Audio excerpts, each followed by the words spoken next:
Welcome to Close Listening, Art International Radio's program of readings and conversations with poets, presented in collaboration with Penn Sound. My guest today for the first of two shows is Eileen Myles. Eileen Myles' books of poetry include Sorry Tree, Skies, On My Way, School of Fish, Maxfield Parish, and Not Me. She lives in New York and Los Angeles. My name is Charles Bernstein. On today's show, Eileen Myles will read a selection of her poems. Eileen, welcome to Close Listening. Hi, Charles. Good to be here. Evening. Supposed to be there at 7 o'clock. It's 8 o'clock now. Better buy some beer. Go to the door. Sorry I'm late, Frank. His 6 apologies. Sitting down at the table, start drinking my words, start playing Pachisi with his kid, who keeps revising the rules, little cheat. Keep using my lighter. It's cheap, but so what? He's irritating me. We have some dinner, some steak, some rice. Call broccoli trees. Call the situation perfunctory and sweet. We go look at poems, postcards. We drink coffee, but the beer is still with us. Wish I had some grass. Wish I was someplace else. Boring to be me. Glad I'm not married. I'd be a child beater. Glad I can go home. I feel woozy. Walk down gorgeous, soft, tree-lined streets in the dark, cushy, as the dark rows of trees are stroking the wind or the wind stroking them. A poem. It's a new year. You start to stick your keys in the door. A neighbor's feet are coming down. Your fingers slip. His wrist goes for the knob because he's in. That's a problem with doors. The people inside have no patience with my fumbling. What kind of year is this? Life is a vow that frightens as it deepens. You know which ones. I've never written a poem to you before. Wearing my organs outside. Or am I in? Lifting myself like a chalice to time. A can of Coke spinning on the floor. You're right, I'm different. That might be all we invented this year. In light of the mass interpretations, translations, migrations, in spite of all that, it's great that we did one single thing, to be different. And now that it shows, we should go really slow. Wearing our difference like streamers or leaves, bringing our gifts to the city. To watch the monster unwrap us, naked and forlorn. And I'm not like anyone else. Feeling my foot, I hear music, bridging the city. It's not the poor, it's not the rich, it's us. And improved public transportation and cable TV. I'm giving up the idea of writing a great poem. I hate this shitty little place. And a dog takes a bite of the night. We realized the city was sold in 1978, but we were asleep. We woke and the victors were all around us, criticizing our pull chain lights. And we began to pray. Oh God, take care of the city. And take care of me. Cigarettes and coffee were always enough in my youth. Now when I wake up thousands of times in the day, I was in the process of buying my love a shepherd's flute, and a thin hand picked the one I wanted off the top of the pile, the one I heard which played so sweet, and I bought a dud, hardly better than a soda bottle. Swell, you said. Well, the backpack you gave me has started to rip in the scarf. Well, I love the scarf, but I keep reliving that Canal Jean remark. Because there's no place for the ironic in plain living. It goes too fast, so you must be direct. Symbolically, I want my black jersey back. Realistically, you must give it to me because I will keep talking to your machine if you don't. Our mayor is a murderer. Our president is a killer. Jean Harris is still not free, which leads me to question the ethics of our governor, who I thought was good. There's an argument for poetry being deep, but I am not that argument. There's an argument which chiefly has to do with judging things which have nothing to do with money is worthless because you don't make any money from them. Did you call your mother a fool when she gave you your oatmeal in the morning? I cannot explain my life from the point of view of all the nooks and crannies I occupied in my childhood, yet there I sat, smoking. More than anything, I want privacy. If I keep doing this, you will leave me alone. And what about poor children dying in the streets of Calcutta today, or little swollen bellies in Africa? A public death, of course, has no song. At some point, I decided I would want to die in my home, and so I would have to have it, as others would have to have none. Sometime after they sold New York, I began seeing you. I was dreaming, but I felt your judgment, and I saw your face, and a woman stepped out of my house, and she opened the door. At last. I always fall in love with tired women. It seems I have the time. On the blackboard at the Gay Community Center, it says, "Ladies, we need your blood. Afterwards, come to the Women's Coffee House and have a cup of coffee. Donation $1. He won't be complaining about his big toe that hurts, the man who died last night. The death squad has taken him away. I thought of all the clothes that guy must have had. No one can stand to wear them. I use Central America and Southeast Asia to ease my mind. Pauline Kael says that's squalid. We live in a culture of vanishing men. What is the difference? Vincent's big joke is his 5-year membership to a video club. They got him on the phone at the hospital. He didn't know how to say 1 year would probably do just fine. Another thin man does a nightclub act. He does show tunes to the horror of his visiting friends. He'll take it on the road once he gets better. At last, he knows what he wants. Jimmy Wayne's family says, well, that's what you get. But I get something different. What I do at my desk is always different from what I do on my bed. I was watching the difference last week. This week I'm different again. Is it because of windows that I think the day's square and life is shaped like a train? The big buds outside my window make me think I'm outside of life because I can watch her change and she can't see me. You'd think I'd be grateful for my vision.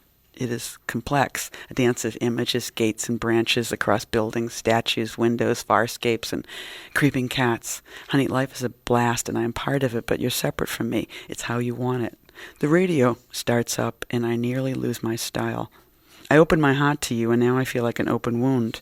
I put my arms around you. I thought you felt great. I called it heaven one day, disturbing once the train moved. Now nothing's the same. Then the weather arrives. I don't know no one anymore who's up all night. Wouldn't it be fun to hear someone really tired come walking up your stairs and knock on your door? Come here and share the rain with me. You. Isn't it wonderful to hear the universe shudder? How old it all, everything, must be. How slow it goes, steaming coffee, marvelous morning, the tiniest hairs on the tree's arms coming visible. I like it better. No one knows. Sweetness, moving your lips in silence, closing your eyes all night. It's so much better disarming myself from terror and light passing through a painting I stuck on a window earlier when I was scared. It's great. It's really great. Trees hold the world, and the weather moves slow. Even a body dissolves and takes a place incorrectly everywhere I would like to nuzzle and plants a heart in the world, voiceless. I began knocking, ridiculous, just to hear your echo back, arm against face, just to stop those fucking trucks, my thoughts of vanishing into that sweetness. Autumn in New York. It's something like returning to sanity, but returning to something I have never known, like a passionate leaf turning green. August almost gone. That's my name. Don't wear it out. As if I doffed my hat and found a head or had an idea that was always mine, but just came home. The balloons are going by so fast. I lean on buttons accidentally, jam the works of what works when I simply am the screen. Looking out, a sailor. The clouds look made, and perhaps they were, an angry little shelf for the moon to have some influence on. I'm dying tomorrow. My car died tonight, a glorious explosion, then clunk. Turning pages, coming up on midnight when the poet died. It was his heart, not his head. The girl, she was, say, 27, covered in tattoo, a sauce her boyfriend made to cover her sins. Let's say she is glad tonight to be dead. Her name, Lori Jackson. So I push on, and my dog needs a bath. Don't sell Rosie short, says the trainer, and flattered, I won't. I remember the last night with my car, came home and called the night watery grave. Didn't know why, everyone dying around me now, but not yet, not me yet. The lights all smeared and gooey in an incredible downpour like Laurie's body. I could see shadows that I think were persons. They were the dead, and we were alive. Yes, I think it was that way that last night, so lucky I didn't hit one. My pooch by my side. This is my life when I grow up, I thought as a child, in my boat with my dog. Name what? Rosie? She barks. Driving into the night. God, we couldn't see a thing, but we weren't scared. Besides, we'd had plenty of life. Prayed for a parking spot. Funny, turning in the dark, those lights back there are cars, I think. Don't ask me, said Rosie. But I wanted to sail the rest of my life. It was dumb. I'd arrived. There was my space, perfect, and I pulled in. And this is the saddest poem I ever wrote. What can I tell you about sadness, the shapes you find beneath it, how you run from it in your sleep, bolting awake? Early in my labors, I work with children. I was one then, but so what? The story goes. Autistic kids, a boy named Bobby, who so loved porcelain, he leaned his cheek on it, a little animal, and his cool white mama. The things I warm my hands by are not true. Someone who holds her head like that, forbidding, I think is warm. I would lay my paw on her icy bottle, her icy dead cheek, her red legs. The red light rippled in my watery grave. If I could paint tonight, I would be the word that fills the silence after modern, following something slow, red, changing lanes. It was utterly silent in my painting, the dog breathing, well, relentlessly, and they had pulled my antenna off long ago, so deep down there was some music, classical. How to say I was having the pivotal moment of my life with a dog. All the silence had led up to here, and streamers could be followed to the moment of my death. What kind could I be? Some kind of poet who followed it along, say it's distant and far off, or right next to me now? I do not know or choose to. I saw the world melt all at once. I want to go with everyone, waiting for everything to shift back to real, and it's stranger and stranger now. All of my lies don't lie anymore. The car dies, and I drive on. The rain stops. He said I would surely outlive my dog, and I know that, and I took her home. But everyone? No, I didn't know that. When everyone goes, I go. I'm following now, and our truth is dark. School of Fish. Everything's equal now. Blue leash, blue bike, blue socks covering my ankles today. What about my friend? I never wear socks. For a week or two she lived in the streets, and it was such an illumination. What's this human addiction to light? One morning I dreamt about homelessness, joked about it. Life reduced or expanded to getting doggy her very next can. Dog's inexcusable addiction to eating. At the bottom of the sea, David said the fishies are inexcusably addicted to light. Same day I and my dog were left on the street. No home, no keys, streams of pouring gray rain. Now, what is this gray in relationship to blue? Ask some painter, is it less light or is it what? What kind of hat should I have worn yesterday in my crisis? The dog's blue leash was gone, my feet reaching over the bounds of the sidewalks, its curbs and waves, pavements splashing up, hard and gray. Where did I see that man? Someplace so human they even had one of them, in a dark blue T-shirt, laughing. There is nothing to my anecdote, my predicament, my color crisis. There is nothing but blue and gray. A glint hits a golden key, and it's a bad one, not the original. I kept turning and turning. There were copies everywhere in the neighborhood. That's what I'm trying to say. I simply walked, and the apologies kept coming, streaming in. And I said, I simply walked, and the tree turned. No, the key in the bottom of the sea is flooded with light. We just get used to it. The deeper and deeper we go, and the harder it is to turn the key. And eventually we go, and it is very, very dark. We just get used to the light, but the blues and the grays and the feelings of lostness is like home. It's like family. Merc. There's too much light in my life. There, that's better. The street people recommend, don't let your brother fling his leg and arm around you like you're his girlfriend, humping your kneecap, stuff like that. The vilest smell of all tonight is human food. It's November when the moons switch places. White is bad, black is good, food stinks. Carrying their buckets of soup to their stupid abodes, furs around their necks, beasts. What do humans eat? Dogs, more or less, ripping fruit from the vine, snipping the crop. Maybe vegetables would like to let their baby be too, and never eat the human. That is a crime. Push my machine to see what Nazi called me. Go home and go out and kill her with my teeth. I'm a bored outsider. The season is cold. Everywhere doors are slamming. And look who you're in the room with now. Someone to eat, I hope. Think of Goethe, Werner Goethe, with his leg flung up on a rock in Italy. Take a bite of that fat calf. He's like a big posing gondola. What's the idea? Every poet I know is a partial artist. The lucky ones are dead, naturally incomplete. But look at everyone you can think of hanging on to some misapprehended particle of modernism, all plumped up with pillows. There's nothing after a modern idea for poets. All they do is think and eat. If you call that making something, and I don't call that art. We must offer ourselves up as food or eat someone. If you can make there be less of someone else, or someone can take a bite out of you, then you can join in the incompletion or excess of your age. I'm sick of seeing dunces celebrated. That's the job. Someone that looks good in ribbons. Someone surrounded by their editor's arms.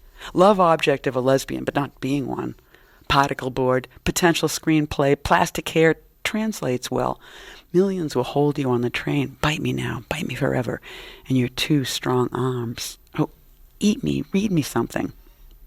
I am the daughter of substitution. My father fell instead of the dresser. It was the family joke, his death. Not a suicide, but a joke. How could I accidentally get eaten? Slipping into your sandwich or refrigerator, sort of a dick that crawls up from the bottom of your ice cream cone. It's too late for some of us, but for others, it's never late enough. Tonight, when they moved the lights and everything looked completely horrible for a change, I was looking for sympathy, and you asked me for the menu. I have escaped the unseemly death of the alcoholic, yet I keep my ear so close to the ground, and I know what they know. I begin to smell funny, another fate. It was as if I was falling last night, but I imagined myself a bit of food, and I was safe in your mouth, and I would never die. It is the legacy of my family to change in the air and smash as something new. Not a woman, but a chair full of flowers. Not a poet, but a donut or a myth. Go up there and get me a cracker, darling. And proudly I walked. You're listening to Eileen Myles, reading a selection of her poems on Penn Sound's Close Listening on Art International Radio, operating at artonair.org. My wife is shopping. You couldn't mistake that for happiness. His friends helped him down, and they began hands on the floor. Same age as my father. One was out in the hall crying, sand, broken glass, but it's a kind of happiness. 4 sad gestures. She was in both accidents. It looked like a shop, and I was ashamed, disappointed. She said, "Follow me," and everything collapsed. I hadn't changed. I knew everyone. I was saved from living by these boxes I keep things in. Cities, lives, histories. Writing. I can connect any two things. That's God. Teeny piece of Band-Aid, little folded piece of Band-Aid. I ran to the bathroom to see my face. Sometimes I don't want to see my face in the mirror. Sometimes I can't bear my thoughts. Sometimes I can't do anything. But that's okay. Band-Aid, book, God. That's right. Mount St. Helens. Joel Colton died right here. He was a poet. He visited me once in his car with a Polaroid camera. I got it somewhere. Portrait of Eileen by Joel Colton. I know I've got a picture of him. And you can see the landscape traveling by with some poets in their 20s. When I knew Joel Colton, I was younger then. "It's a story," said Juliet. "Yeah, all that lava." I don't think of him, but I use his lines all the time. I had this poem on my wall for a year. "See, they get born on the left," I tell my class. It's a spine. I mean Joel Colton's, a snap of his nerves heading right, the infinity of his line. Born, die. Every time the gesture is complete. Joel Colton, he died here. I don't know, it could be jets or something. I'm trying to read the world, a smoky crisscross in the sky. Paths connect occasionally. We were a miracle once. I'll try. My hat. Sometimes I feel so sad I don't want to open the door and get out. I want to stay in this special place forever. All day I've looked at bumpy pieces of land, and these are the prettiest trees echoed in the water, which are bluer the further I go. I'm excited about getting to see you. Your voice was like salt in my life on the phone. I could cry and the landscape envelops me in mist. It's astonishing, handsome to fly like a bird in the pink and brown sky. My heart shoots ahead. Weather.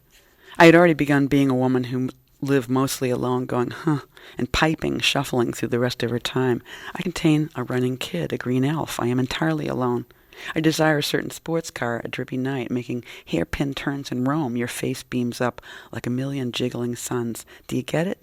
Go. What you know is true. I am so long gone down my road. For Jordana. I really do feel like I'm in some French movie. Blam. Putting down a general cup of tea. The lights are thus, and I squiggling, then returning to do my work, quietly squeeze through the day that's captured some way separately. Not the squares of the cinema, but envelopes of affection, separation. I think writing is desire, not a form of it. It's feeling into space, tucked into language, slipped into time, open, felt. All this is a matter of course, yet being here somehow, open. Each defeat. Please keep reading me, Blake, because you're going to make me the greatest poet of all time. Keep smoothing the stones in the driveway. Let me fry an egg on your ass, and I'll pick up the mail.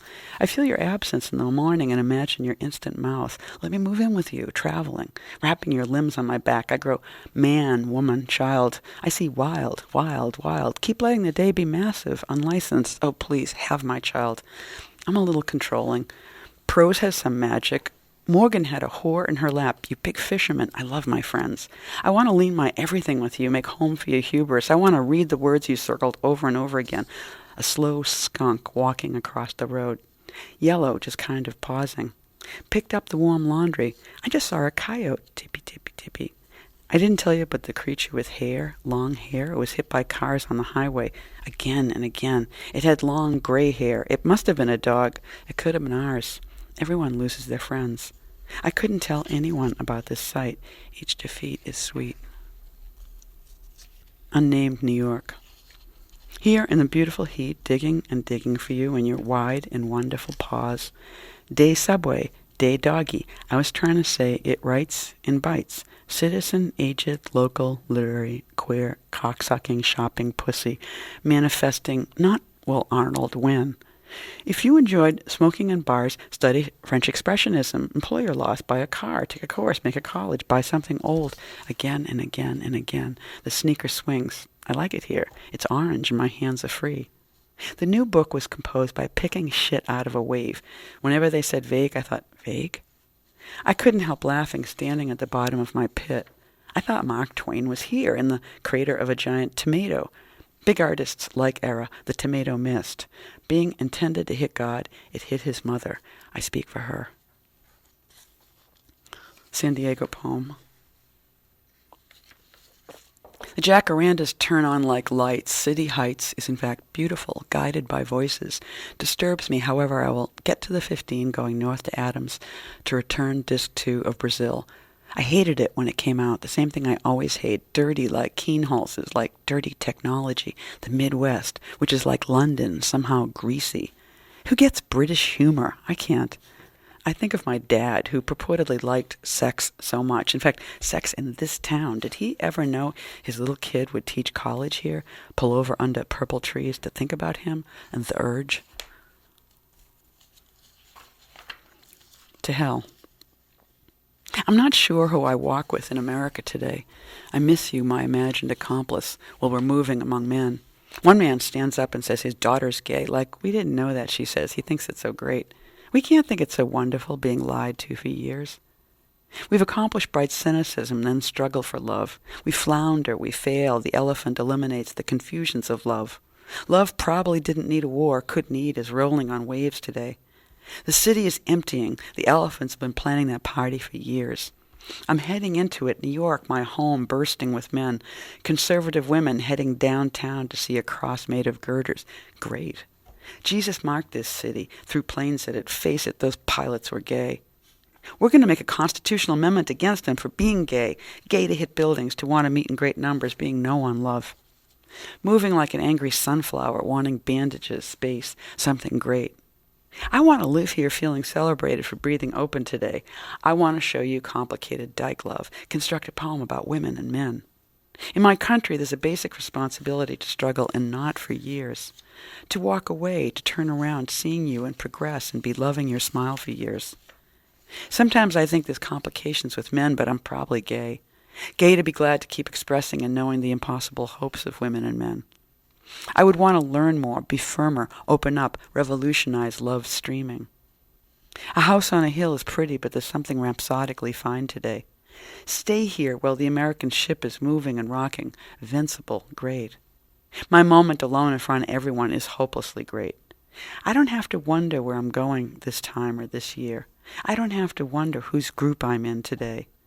Certainly the people who always think the public problem is theirs are gay when the moment comes to move like trees to free the city I love. I don't know John Kerry, and we can name that feeling Buddhist for the next 4 years. The pond reflects the sky. If the highway curls, it's gay. A public moment, a political moment is what's possible today. We trust more than men. Something's eating our years. The uneven horizon's great, and of course she's gay. The buildings are falling in love when we open its eye today.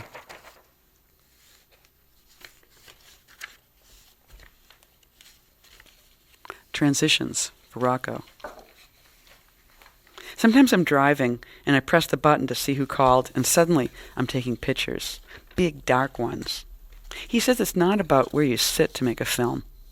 But I wasn't taking a picture, I was driving. It's black and it's all these lights. I'm strong, it's night, and I've driven very far.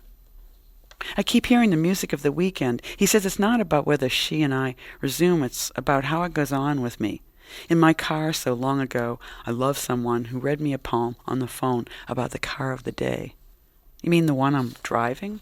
And the fact that she left it on the phone, and that was new? She said I was overreacting, and that was too much. And we sent our messages in light, and she hated trees. I thought, she's so young because I like nature.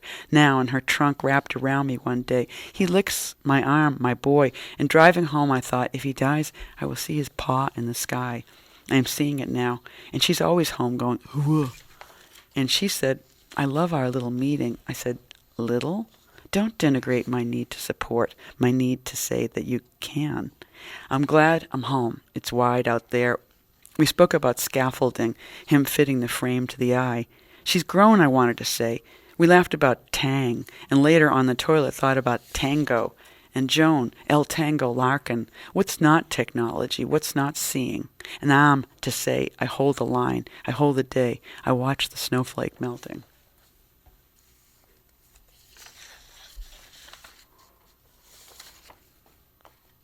Pencil poem number 2. Is it wrong to think you're getting excited? He pulls the window down on the golden and brown. Now I remember, when I began to speak like him. I mime. You've been listening to Eileen Myles reading a selection of her poems on Close Listening. The program was recorded on March 24th, 2009 at the Clock Tower Studios in downtown New York.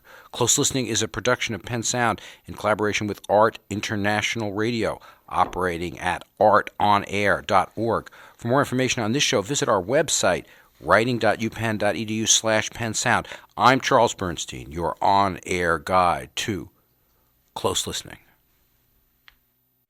Welcome to Close Listening, Art International Radio's program of readings and conversations with poets, presented in collaboration with Penn Sound. My guest today for the second of 2 shows is Eileen Myles. Eileen Myles is a poet and critic. She is collecting her essays in a book that will be out later this year from Semiotext. It's called The Importance of Being Iceland, and it collects essays on poetry, queerness, art, and culture. In addition to many books of poetry, she's also the author of Cool for You, a novel, and Chelsea Girls Stories. My name is Charles Bernstein. Eileen, welcome back to Close Listening. Hey, Charles. Listening to your reading, I was struck by your suggesting that your work was not profound, and I was curious as to what you had in mind by profundity. Shouldn't poetry be profound? And how you saw that within a set of other things that interest me about your work, which is the vernacular quality of it, its relation to lyric poetry, the speaking voice in the vernacular, and the rhythm of it. Can you talk about some of those formal aspects of your work and stylistic aspects? Well, that's a very broad question, Charles. I want to see that. I could break it down into the individual ones if you like. We can talk about profound for a second. I mean, I think sometimes if I say my work is not profound, part of what's going on is that I want to get to use the word profound and for all the sound of it. Mm-hmm. You know, it's like a really great kind of Anglo word that, you know, with the per and the, you know, sound is really important to me. And then out, you know, the second syllable literally rhymes with sound. So I feel like it's sort of having it 2 ways in a way, because it seems to me it's the kind of word that is really a good word to use in terms of its placement in the poem. So it resonates. You're sort of kind of claiming your right to not be an intellectual at the same time that you may have picked exactly the right note to resonate at that point. And so I'm always sort of aiming to have it both ways at once. Well, I think profound is kind of found and appropriated rather than perhaps made in the way that you create your work. But I think that there's a long-time distinction between, you know, surface and depth, and that there's a way in which you resist not being intellectual. It's your way of being intellectual, but resist a kind of poetry of preformed deep ideas in which you're saying something moral. I mean, something moral, but in a kind of I mean, moral is such a complex, in a way it just simply means making decisions and making distinctions, you know. But I feel like perhaps space is the thing that's most important to me in my work, and to kind of create a kind of horizontality. You know, if anything, I think I'm kind of a landscape poet, but, you know, that landscape would include the sentence, you know. But I feel like I'm always sort of making incomplete assertions in poems so that I can make the next one. I mean, I would certainly say that's something I grabbed from John Ashbery pretty young, that he never quite completes a thought. He just keeps the music of the thinking going. Right. Well, incomplete assertions moving toward music. That's one of the things I was interested in asking you about. You say you're interested in horizontality. Your lines are actually extremely vertical. You have all these short lines. Why do you use short lines? Well, you know, there's the boring practical part, which is often about the medium that one carries in their back pocket. And so you write skinny poems because you have a skinny notebook. I mean, I think that's... I have a feeling that that's not the total reason that you write no, 1 and 2 with 3 word lines. Yeah, and I think it's about speed. and actually, and in a certain way to suggest to the reader to not think too much about how the poem looks on the page, but to be ingesting at that rate. Because I mean, it's sort of like I've had people suggest that I read slower. But in fact, part of what I'm really interested in is not worrying about whether you get all the words, but you get the movement of the poem in large ways, and how it moves from this area to that area quicker than you knew. And for that to happen on the page too, you kind of want to have the reader looking at the page and not stopping to think what a lovely line break that is. Of course, line breaks could make for slowness. In your case, it's kind of a flicker effect where it moves very quickly and shimmers. Yeah. So it's part of the way that you score, and it relates to speech, but it also breaks speech. And you have such a, especially hearing you read out loud, but it's true on the page. It seems such a connection to the spoken sound of American vernacular. And at the same time, it's really not like the way anybody speaks or the way you speak. What can you talk about that aspect of your work? Its relation to the vernacular, the sounds, the way you hear people speaking around you. Well, there's a pastiche that's really permission in a way, because I think, like all Americans, I'm from a multi-class background. If I like to say I'm working class, I'm sure my mother would say, your father worked for the post office, insisting he didn't work in a factory. But and so I think that every class carries a certain assumptions about what one is supposed to do, and certainly one is not supposed to be a poet. So I have a certain, but even as in childhood, there was a house next door who were perhaps more working class than us, who my mother's first language was Polish, so she was very careful to use correct English and was always correcting our English. And yet the house next door was sexier, and they taped words together. They would say things like bare naked. They would kind of do all these kind of redundancies that always had this like terrific kind of flavor. And I liked how they lived too. So it seemed like the languages seemed attached to lifestyles in the kind of, in the literal sense. And yet each new society one finds oneself in, there's a new vernacular. And so in a way it seems like one's private vernacular winds up being sort of a signature that kind of keys in whole bunches of communities as to that they're in there too. And that because I'm really sort of interested in writing something that's anyone's poetry, but I mean that maybe in a speech sense. My obsession with second language English and American poetry as the product of the second language speakers, in part anyway, leads me to ask you about the Polish in your household, which I don't recall. Hearing about, did your mother speak Polish around you, or was that something that was completely in the past, as it was, for example, where I grew up, where I never heard the language that was probably spoken in my father's household? She spoke it to her sister when she didn't want us to know what she was talking about. Well, that's the classic. Yeah. And it was a double classic because she spoke it on the phone during her sister-to-sister cocktail hour. So I've often thought about the poet. I think of this as a poet thing where you lie, if you want to know what's going on in your house, you lie around close to your mother on the phone and you hear half a conversation. So all the time you're trying to imagine what's being said on the other side. And so there's a really special kind of hearing that I think we all use in our poems to suggest the other conversation that's absolutely absent here. But if your mother was speaking in Polish, did you understand the Polish? Well, she would do both. When she really wanted us to not know what she was saying, she would use some words. And she denies, she's had no desire to go to Poland. She was an orphan, and so I think the Polish represents a loss too.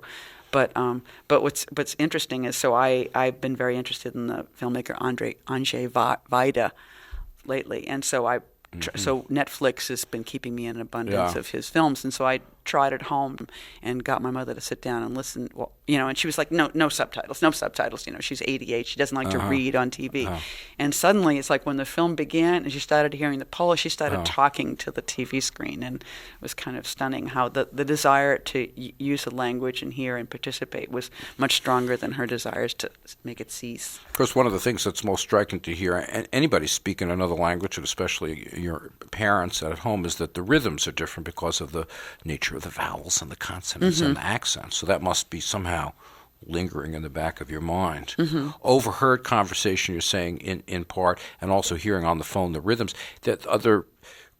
One of the several terms I threw out you right at the beginning was rhythm. You're a poet with a tremendous rhythmic drive, forward movement and so on, and we talked about the speed, but yet it doesn't operate within traditional prosodic conceptions of rhythm. So how does rhythm work for you as opposed to meter? I think in a way sometimes I think it's sidestepping violence or silence, Violence or silence? Right? Well, I think the way that language is used publicly and socially, and also, and sort of working situations too, is often about protecting people. Like when somebody yells "duck," or like fails to ask you politely to pass something, or reaches over. I mean, there's a lot of body negotiation going on, and language, and so. I think I try and keep some of that. I mean, it's sort of like I think a lot of the ways that the rhythm that I use is wanting to keep the body in and eliminate it suddenly, and kind of there's a lot of sudden death syndrome in my writing. There's a lot of dropping off cliffs. I think for a long time, what I felt proudest in my poems is how they end. And when I start to feel that change, I feel very wary about my work, because I like it to kind of drop off very suddenly or very smoothly, because it's the music. I think the music of the poem is really defined by the end. Well, and the absence of traditional closure or finale or endpoint or narrative. Mm-hmm. And I think that's what distinguishes, maybe, quote, if I can say, our school from other schools, because I think there's a rhetorical distrust in more conventional academic poets. When they get to the end, they make sure that that's the end and what the end meant. And so, I've been to a reading once where a poet was quoting another famous poet who was one of her teachers, and somebody whose work I don't like at all. And when she quoted this other poet's poem was describing the situation of, was it Giordano Bruno being burned in Rome, and he had like an iron mask on. So not only was he being burned alive, but he couldn't speak, And so I think the poet, citing the poet's poems, quoted, and all there was silence. It was sort of the end of the poem, and I thought, well, that's not bad. But she went further, and she goes, and silence was all there was, and it was like, no, it was like a double anti-John Cage moment, and and I think one of the things that I've learned, or at least started to really enjoy as I go on as a poet, and also in terms of performance, is really getting very physical about the silences in my poems. When I feel a serious patch of silence, the rhythm I think is ruled by it giving myself permission to stop, in a room full of people and like hold that thing for a moment, and and I think it's the kind of jazz of the American language. I think that there's a lot of danger and a lot of sudden movement, that the way we keep the body in, the way the English don't. You write at a number of genres apart from or beyond poetry, although maybe they're connected to poetry. Why isn't poetry enough for you, Eileen? Why do you write librettos, art essays, poetics, and what's that other stuff called? Novels, that's it. Novels, right. Which also don't have defined beginning, middles, and ends. Yeah. or characters in a traditional sense. Right. But what's the connection?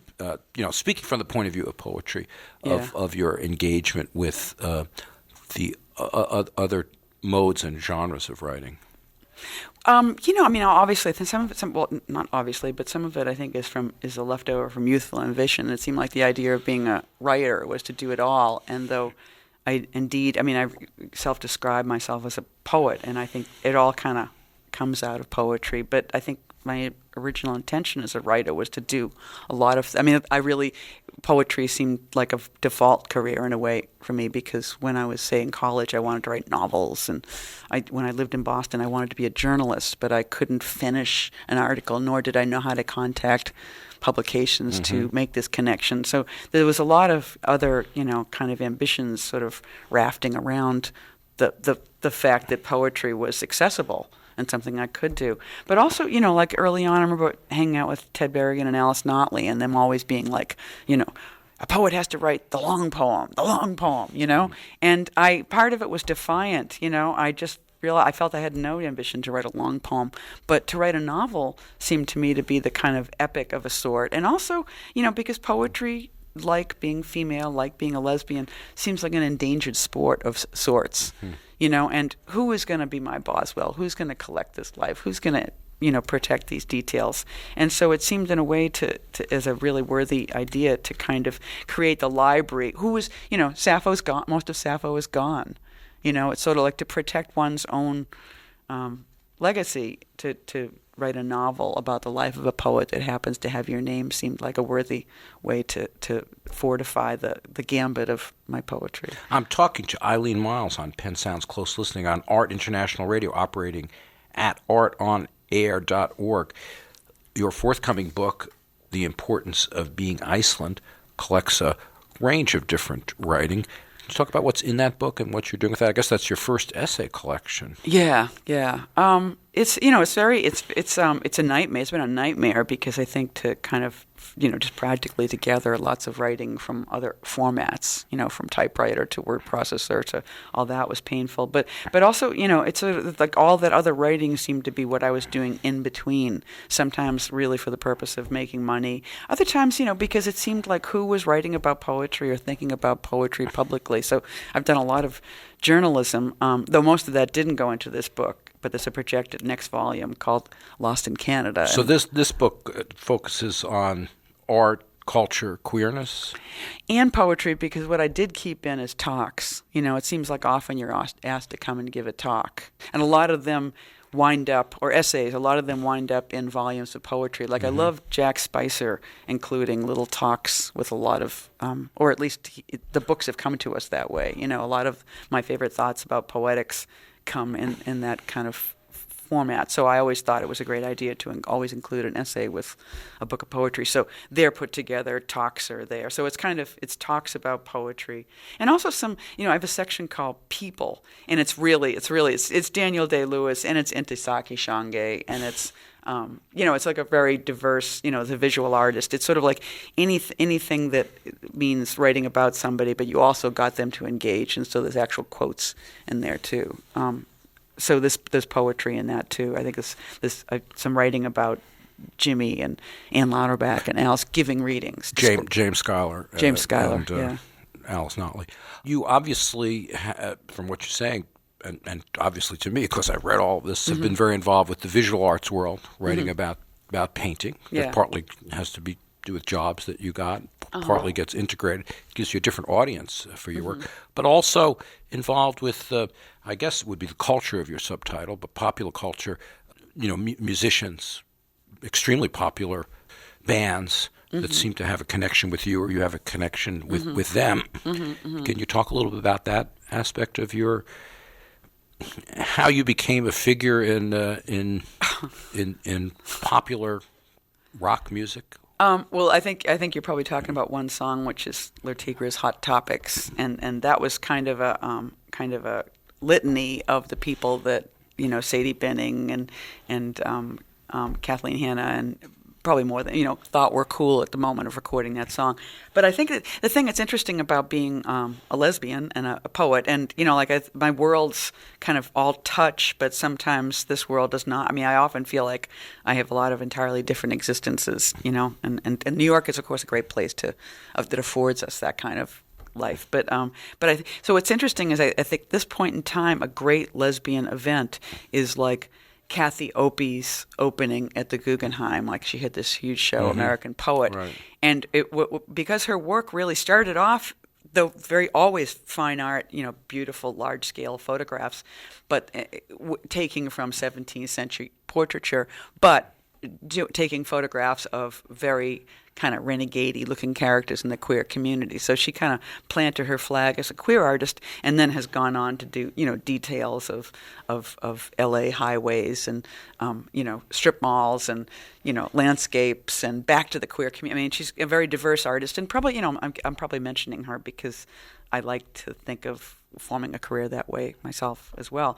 But the reason I mentioned her was her opening just brought everybody, and it was like women who were in bands, women who were poets, women who were visual artists, and I feel like around that certain female community, it's sort of like it isn't genre-based, it's kind of us-based, and so there's kind of a vague, third wave feminism and the friends of, and some of us who are technically, second wave. But, I wasn't coming up. I didn't really feel like I was so much more hungry to be considered a poet that I didn't work hard to be considered a feminine. And I also, I think there would seem to be more of an Ivy League, like the time when I was going to college, I was working in Eileen's basement. I wasn't burning my bra on Harvard Square. It was a different cultural moment for me. So and also the way these young women, the relationship between art and culture and feminism seems utterly merged at this time. And that really appeals to me, because I don't really want to leave home to go for one of my other interests. Ideally, I'd like to, and that's what the Iceland thing means too. The title of the book means the idea of a nationality that is specific but is always somehow obliged to go elsewhere for larger cultures, but to still have an identity that somehow contains that all. So what about the Poetics of Queerness, the title that you use in the book, as opposed to, or is it related to other words that you've used just in this conversation, lesbian, female, gay, working class? How does queerness relate to poetics or to poetic practice? I think in its total inexactness. It's sort of like there's a way in which I'm probably really more than anything interested in recording and all the things that possibly means. A pencil is recording, or what we're doing is recording. Well, that's for sure. Yeah. With our headphones on. A shadow on a wall, and I think the thing, queerness is sort of like a kind of in a way, is sort of saying that's an odd person. It's sort of like, it sort of means gay, it sort of means queer, it sort of means homo, but in a way it's sort of like, I like the old-fashioned use of the word queer, where somebody just doesn't quite fit, that the registration's a little bit off, and I kind of like to think of myself as queer in that way, that it's sort of like the off registration could refer to a sexuality, or it could be a word referred to a poet's need to make a handmade record of a moment, or any three-legged dog approach to reality. And do you see your poetry writing as being queer in that sense, the old-fashioned sense, odd, weird, off-centered? Yeah, and I think in vernacular too, because it's. I use bad English. Yeah. In a way that's sort of like, I think it allows me into some rooms and keeps me out of others. And yet I kind of like, in the same way that when we started to culturally notice handwritten fonts, or when we first started to like to hear frets on recordings, to think, oh, somebody's really there making a recording. It's sort of like there's a presence. And so the queerness of my poetry, I think, is in its approximateness. Well, speech and vernacular, especially in American poetry, queers standard writing and standard pronunciation, diction, and style. We can't hit the mark the same way ever. Now, you read a poem in the first show called Transitions, which it seems appropriate to ask you about now, because transitions is something actually, in a way, threaded through everything that you've said. Can you talk a little bit about the origins of that poem, making it, or some aspects of it? Yeah, I think it was, it was coming from sort of a personal, philosophical, locational thing, because I was a professor at UCSD for 5 years, and there was a moment at which, there's a point at which you're moving into a situation, and there's a point where you realize you're moving out of the situation, and so there was some of that. But also all the ways that we're here and not here through technology, I've become sort of obsessed with, that the way that you're, like literally the poem talks about, you're talking to somebody on the phone while you're driving a car, and you go to the phone's ringing and you go to answer it and suddenly you're taking a picture. It's like, what the hell? And I feel like we're always, like waking out of one reality and into another one. And, and then it's sort of a larger kind of movement through life that's happening. And you're aging, and you're melting, and so I think the poem was kind of, and you're talking to younger students and you're giving them a lot, and suddenly they say some kind of quasi-insulting thing. So there was just kind of an awareness of I think it's a moment you become aware of yourself as being older, and it's sort of like, how do you describe that moment, in terms of the crystal that is your life, So I think it was, like just an awareness of all those things at once. And I think often, I kind of make poems a lot to be souvenirs to mark places that I'm passing, In the radio, you're not supposed to bang on the table. I particularly like that you are banging on the table because it's that same movement and stuttering that pervades what you're interested in, marking and not letting it be transparent. I think of you as being very connected to, we're exactly the same age, poets of our generation, maybe the generation older than us, and artists you've written about and known so many people. How about poets from before 1940, say, in the past that interests you now? Is that something that is a part of your life? I mean, there's people I fall back on all the time. Well, but fall back would be a good way to ask that question, actually. Christopher Smart. Well, Christopher Smart, certainly a queer poet, by the way. Yeah, as queer? Yeah. You don't get queerer than Christopher Smart, and smart too, of course. Yeah. And Sappho. I mean, obviously, these are the kind of big references, But Sappho. Well, that's just a fascinating disjunction of difference too that embodies, such a range of poetic possibilities. The two of them next to each other as a kind of one is all odd couple, you could say. Yeah. Well, one is all repetition, and the other could be all repetition of what's not there. God, before 19, it's really funny how I did. I tend to. It's so funny. It's easier to go into the art world before 1940 rather than to go into the poetry world. But that's what I frequently do. Well, I wanted to just ask it as a kind of final and most difficult question: your sense of poetry and the political, and how you're seeing that now, not in the past in your work. To what degree you think that poetry can have a political force, or is that not central as you see it? I think at this moment, maybe more than any other time, it's emblematic of a political force, because I think it's like maybe people are always saying this about poetry, but I think this kind of it seems to be just entering the culture in a very large way. I mean, it's sort of like, I think there's no more shame about, like people in rock bands are very proud to publish their, Ryan Adams asked me to blurb his book, It's sort of like there's kind of a pride about having this quiet kind of desultory habit of writing poems, as sort of being a gentleman or a private person or one who reflects, because I think there's such a kind of an abandonment. You mean as an avocation